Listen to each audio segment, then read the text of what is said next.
아브라함은 시험을 받을 때에 믿음으로 이삭을 드렸으니 그는 약속들을 받은 자로 돼 그 외아들을 드렸느니라.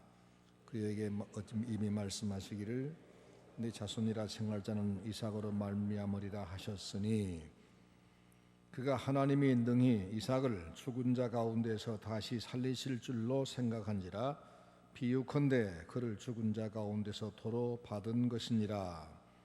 믿음으로 이삭은 장차 있을 일에 대하여 야곱과 이삭에게 축복하였으며, 같이 읽습니다.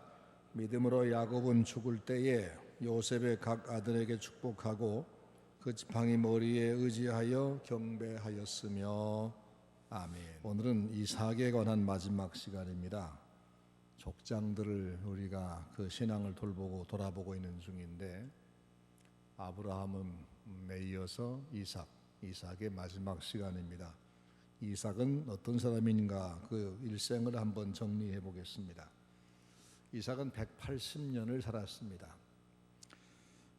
그 아버지 아브라함이나 그의 아들인 야곱에 비해서 이삭은 두드러진 것이 별로 없는 아주 평범한 사람이었다고 말할 수 있습니다.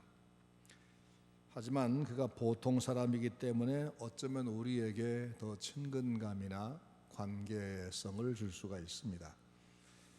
착하고 순종적인 아들로서의 이삭, 또 반면에 온유하고 나약해 보이는 한 아버지였던 이삭, 그리고 그럭저럭 나머지 삶을 별 한 일 없이 늙어져 간 한 노인으로서의 이삭, 이것이 이삭의 전부라고 말할 수 있습니다. 그러니까 우리와 별반 다를 바 없는 우리네 선배의 모습 하나를 우리가 보았고, 그것을 오늘 정리해 보려고 합니다. 첫째로 이삭의 모습은 소극적인 사람이었다는 겁니다. 아브라함이라는 사람과 그의 아들 야곱, 아버지 아브라함 그리고 그의 아들 야곱, 이 3대 중에서 그 중간에 있는 이삭이라는 사람은 굉장히 소극적인 사람입니다. 아브라함은 적극적이죠. 야곱도 그렇고요. 근데 그 이유 중에 하나가 뭐냐, 아마 아버지가 애쓰고 하나님의 축복 안에서 이루어 놓은 굉장히 많은 재산과 지위를 이삭은 아무런 어려움 없이 거저 물려받은 사람이었기 때문에 그랬을 겁니다. 많은 고생을 해서 커다란 업적을 남기고 또 성취감을 얻은 부모일수록 자식한테는 평안한 생활을 물려주고 싶은 사람이 많습니다.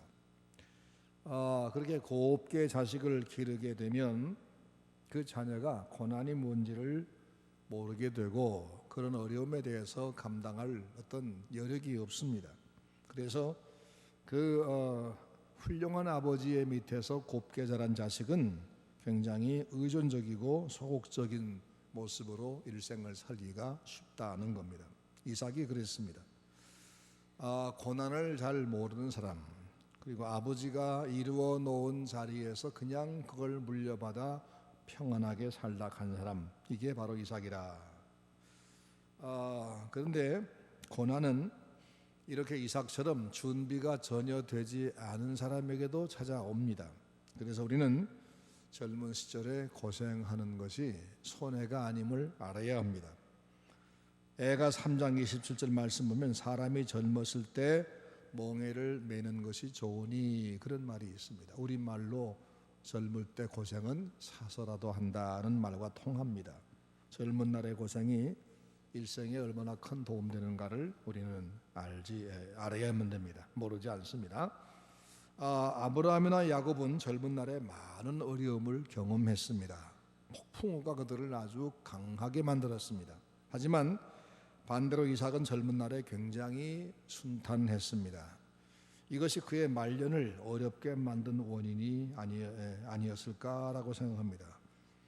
그래서 자식들에게 젊은 날에 좋은 경험을 다양하게 하게 하는 것이 좋습니다. 비록 고생스러워도 다양한 다양한 경험을 하게 하는 것이 어쩌면 자녀들에게 줄 수 있는 유산 중에 가장 비중 있는 것이 아닐까 생각합니다. 그래서 많은 돈을 남겨주는 것보다 나중에 그렇게 주는 것보다 젊은 날에 선교지에라도 나가서 남들을 위해서 고생을 한번 해보게 하는 것, 봉사의 경험하게 하는 것이 참 소중할 것입니다.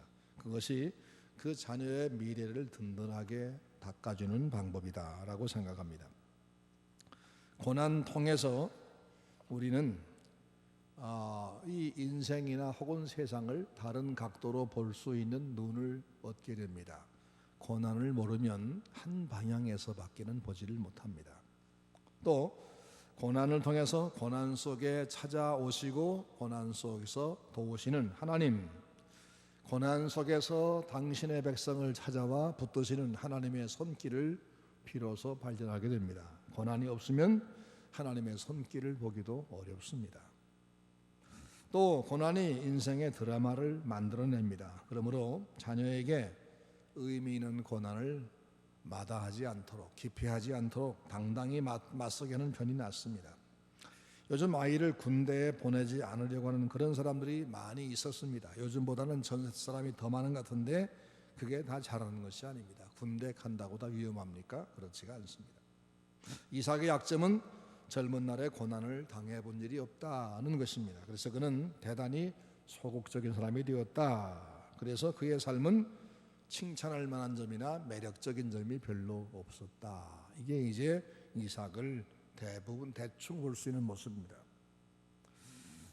그 다음에 또 하나 이삭의 특징이 뭐냐면 이삭은 대단히 온유한 사람이었다라는 겁니다. 온유한 사람, 이것은 칭찬할 만한 특성입니다.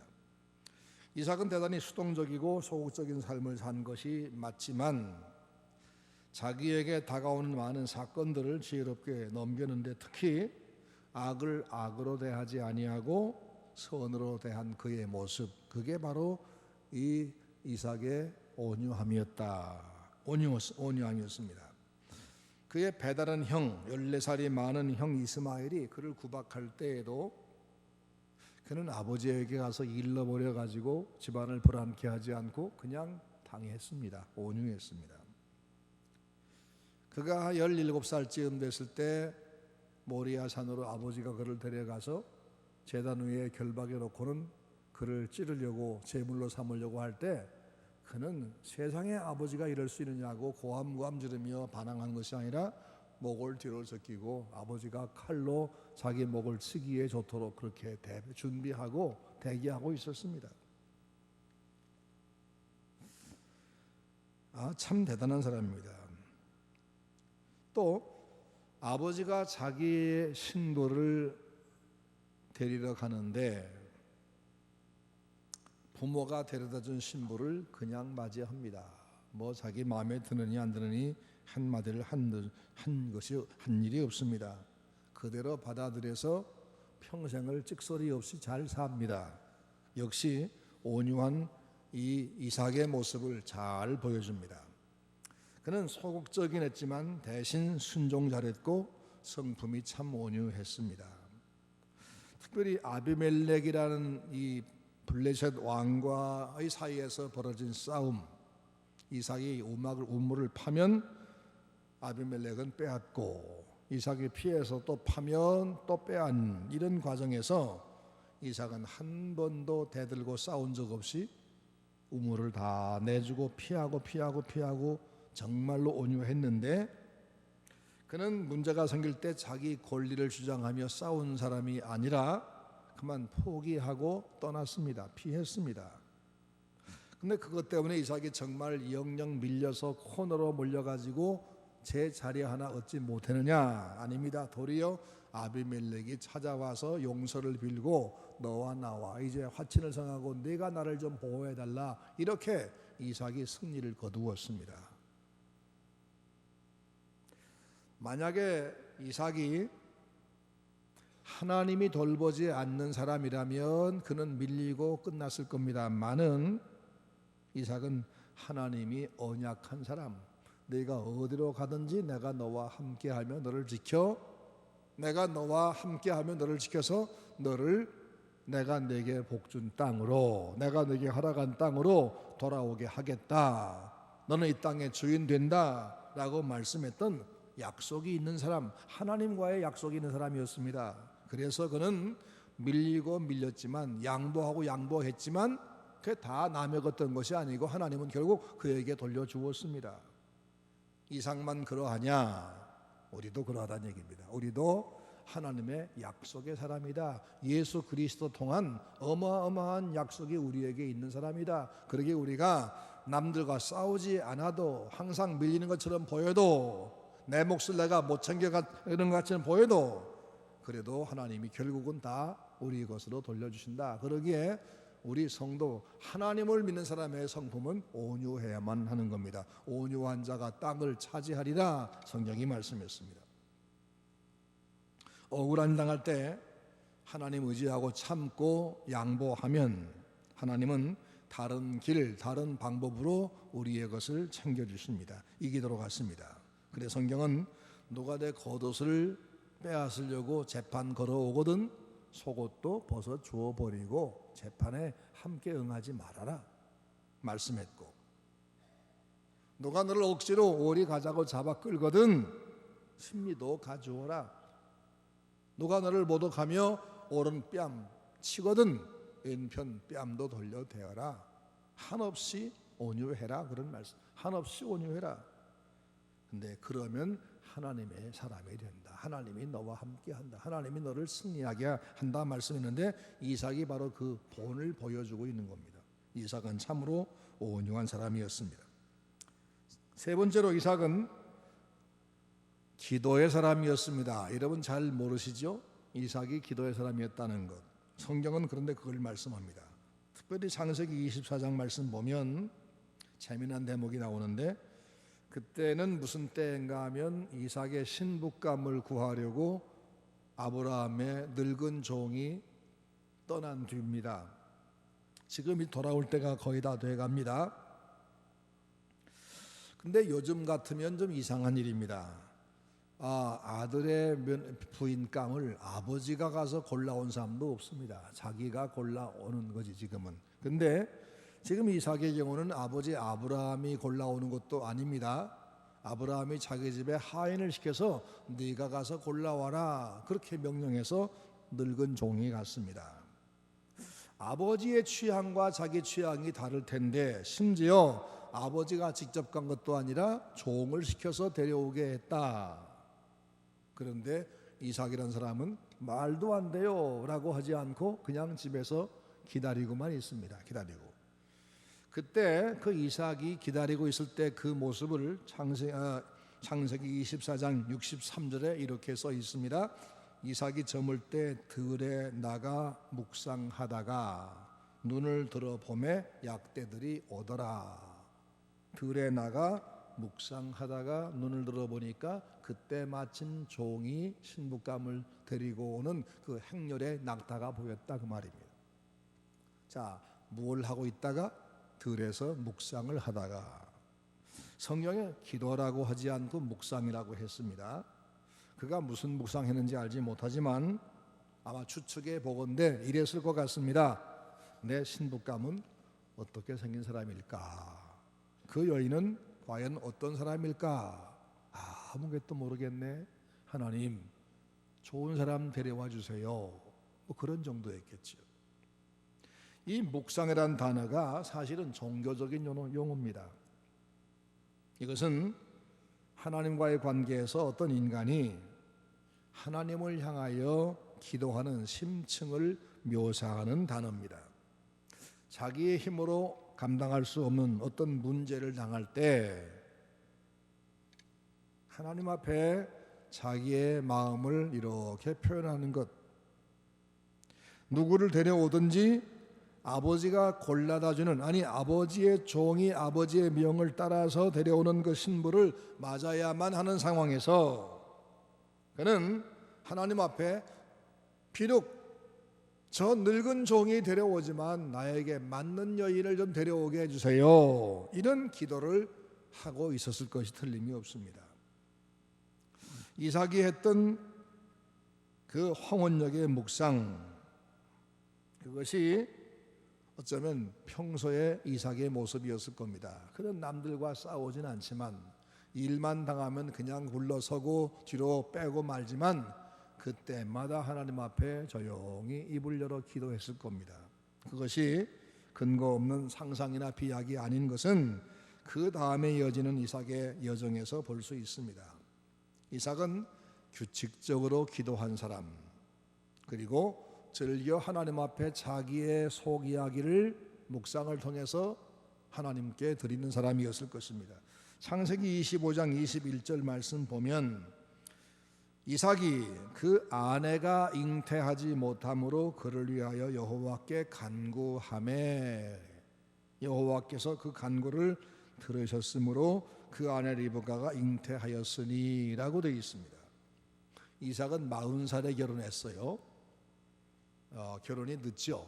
40살에 했습니다. 그런데 첫 아들을 언제 낳았냐면 60에 낳았습니다. 그러니까 20년 동안 자식이 없는 생활을 했습니다. 20년 동안. 다른 친구들은 벌써 아들, 딸 다 키워 장가 보내고 시집 보내고 분가시키고 했을 텐데 이삭은 아직 아이 하나도 없습니다. 얼마나 길고 지루한 세월이었을까요? 그런데 이삭은 그 기간도 참았습니다. 인내했습니다.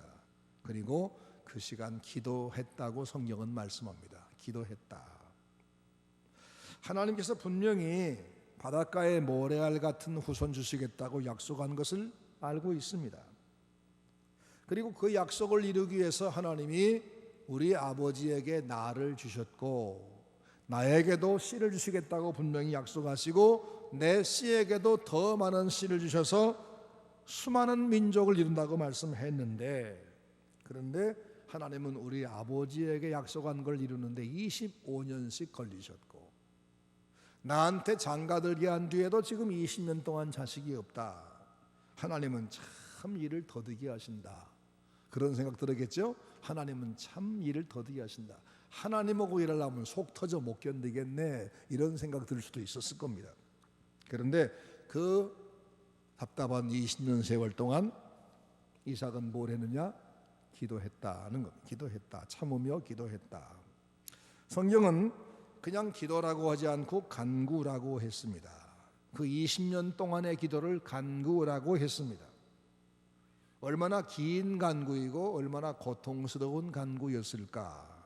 하지만 그는 포기하지 않고 줄기차게 하나님을 상대로 그분을 믿고 기도했습니다. 하나님은 반드시 주실 것이다. 하나님은 거짓말할 수 없는 여호와 하나님이야.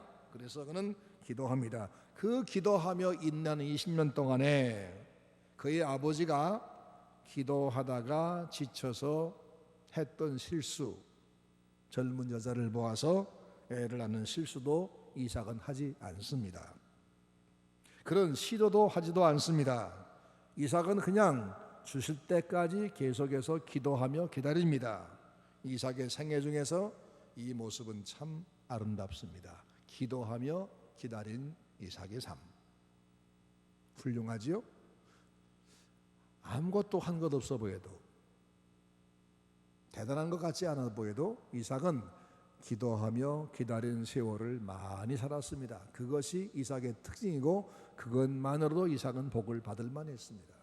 우리에게 그런 기다림과 기도가 있습니까? 이것이면 충분할 겁니다. 넷째로 이삭은 믿음의 사람이었다는 점을 또 들 수 있습니다. 이삭이 늙었을 때 에서와 야곱에게 축복하겠다는 생각을 하고 그런데 장남 에서한테 내가 복을 빌어주어서 하나님의 축복권을 인계해 줘야 돼, 그런 생각을 하고는 맏아들 에서만 살짝 불러가지고 너 빨리 가서 사냥해 오면, 사냥한 고기 가지고 요리 만들어 오면 내가 너에게 복을 빌어주겠다라고 얘기합니다. 그때 아내 리브가가 그 소식, 그 말을 살짝 듣고는 둘째 아들 야곱에게 네가 빨리 저 산에 가서 잡느라고 시간 낭비할 거 없이 양떼 중에서 빨리 잡아가지고 오면 내가 네 아빠 제일 좋아하는 요리를 만들어가지고 네 손에 줄 테니까 네가 가지고 들어가 복을 대신 받아라 했었죠. 눈이 잘 안 보이는 이삭은, 나이 많은 이삭은 야곱이, 꾸미고 들어온 야곱이 맏아들 에서인 줄로 알고 그에게 복을 빌어 주었습니다. 근데 나중에 알고 보니까 에서 장남이 아니고 둘째 야곱이라는 걸 알게 됩니다. 그 사실을 알게 된 이후에 이삭이 어떻게 했는가가 성경에 나오는데 창세기 27장 33절 이삭이 심히 떨며 이르되 분해서 떨었습니다. 아니 그게 아닌지도 모릅니다. 이삭이 심히 떨며 이르되 그런즉 사냥한 고기를 내게 가져온 자가 누구냐? 너 오기 전에 내가 다 먹고 그를 위하여 축복하였은즉 그가 정령 복을 받을 것이라. 에서한테 그렇게 말하고 복을 빌어주지 않습니다. 에서인 줄 알고 축복했는데 알고 보니 야곱이었다. 충격이 컸습니다. 아차 속았구나. 그런데 심히 떨며 했던 그 말은 속았다는 깨달음 때문에 떤 것이 아닐 수도 있습니다. 이삭이 순간적으로 놀라고 떤 것은 이삭이 속았다는 그런 허망함과 분한 때문이 아닐 수도 있다는 겁니다. 그럼 뭐냐?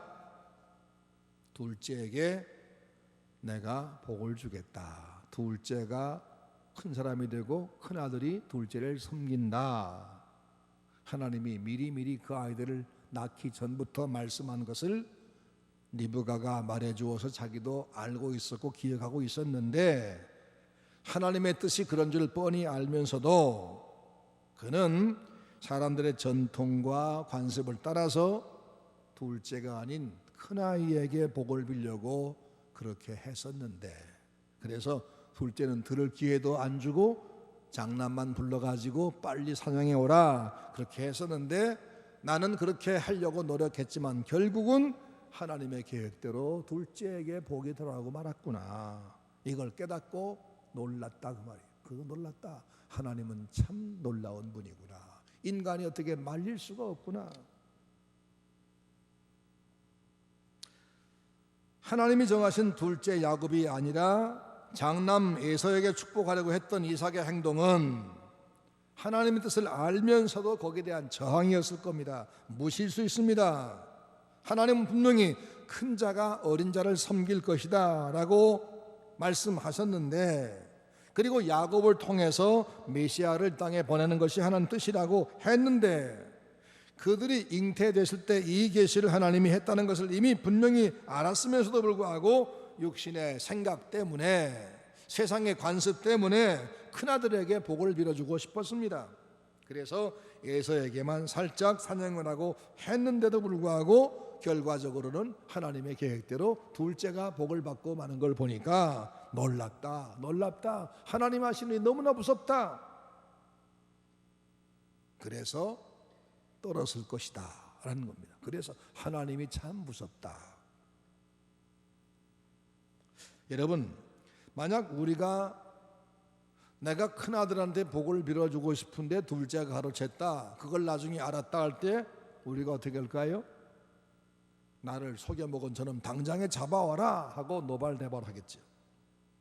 근데 이삭은 그렇게 반응하지 않았습니다.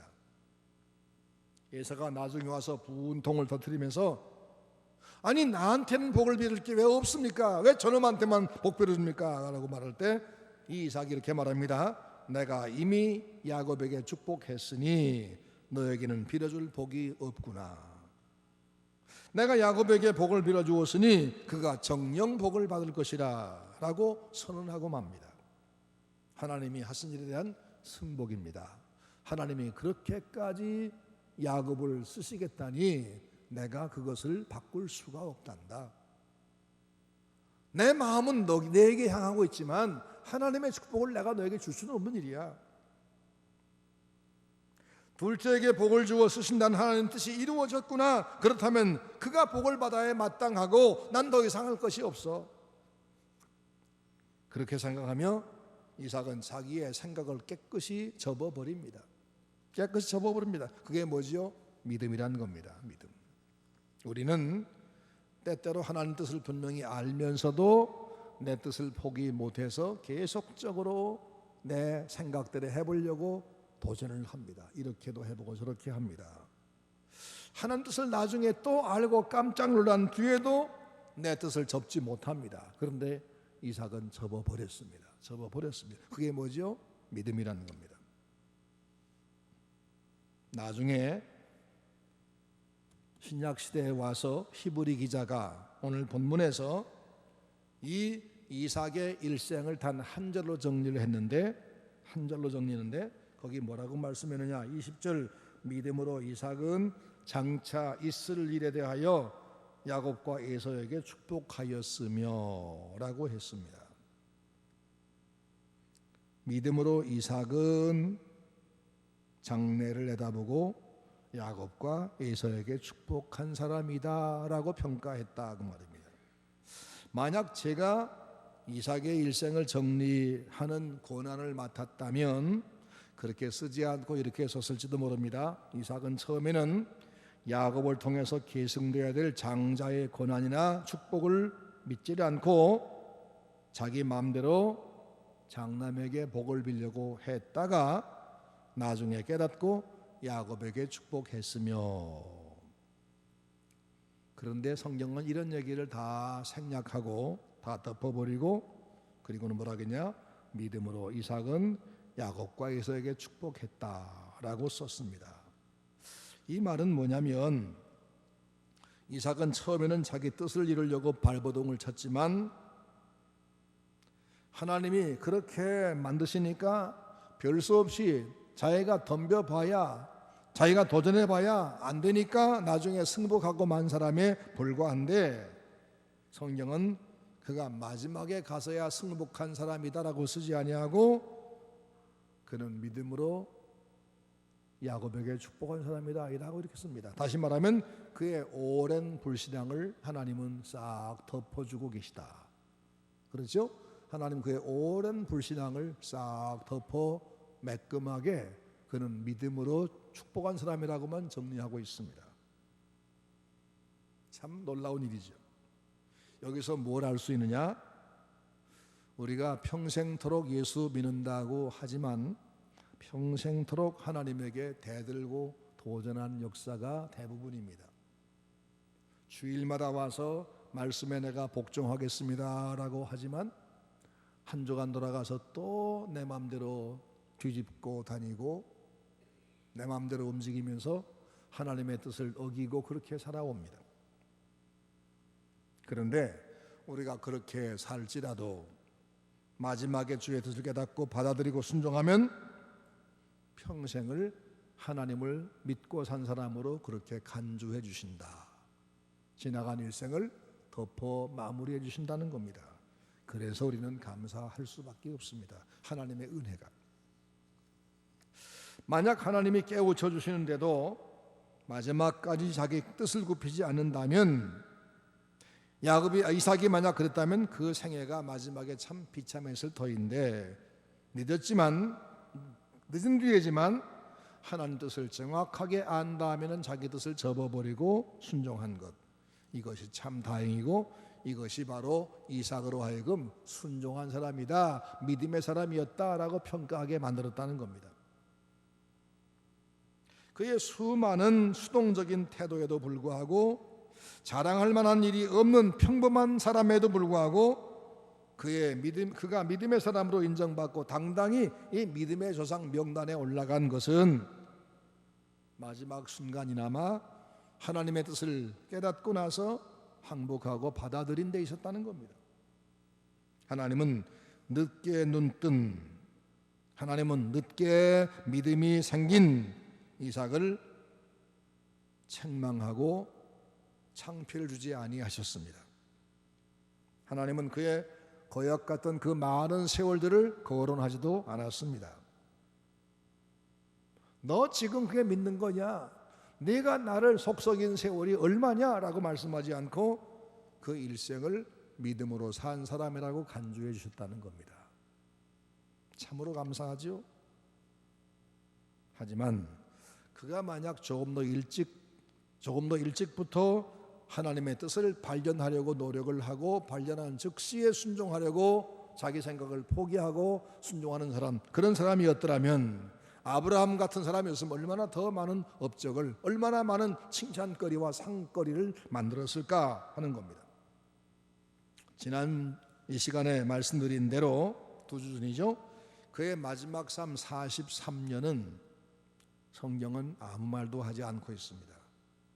43년 동안 살아있긴 했지만 하나님 앞에서 뭐 어디 내놓을 만한 것이 전혀 없는 43년 세월을 죽이다 갔습니다.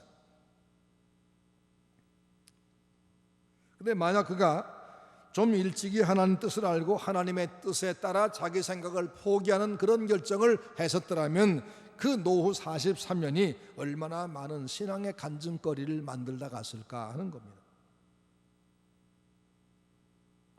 여러분은 어떻습니까? 지금 혹시 의미 없는 세월을 보내고 계신 건 아닙니까?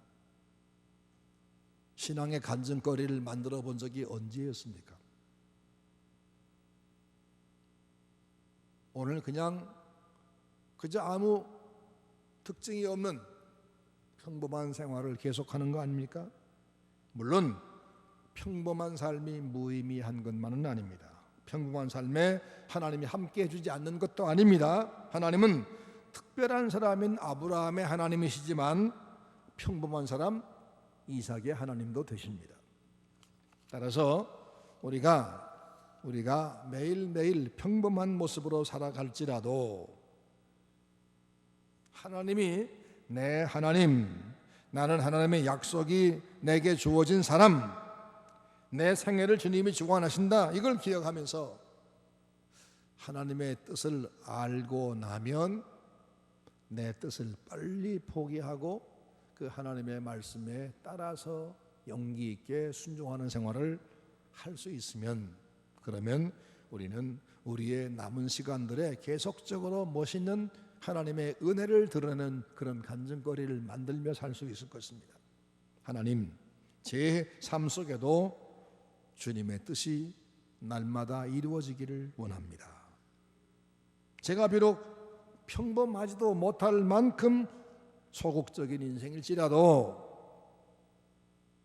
제 좁은 소견, 제 작은 생각이 아니라 주님의 큰 뜻을 내가 깨닫게 하시고 깨닫는 순간 제가 저를 포기하는 그런 믿음을 주십시오. 그래서 제 남은 생애에 주님과 동행하고 주님을 드러내는 놀라운 간증거리를 만들어내는, 그래서 소극적이지만 그러나 하나님의 영광을 드러내는 사람으로 제가 살기를 원합니다. 이런 기도를 하시면서 평범한 사람인 이삭의 삶에서 귀한 것을 배워서 여러분의 신앙에도 알차게 사시기를 바랍니다. 기도하겠습니다.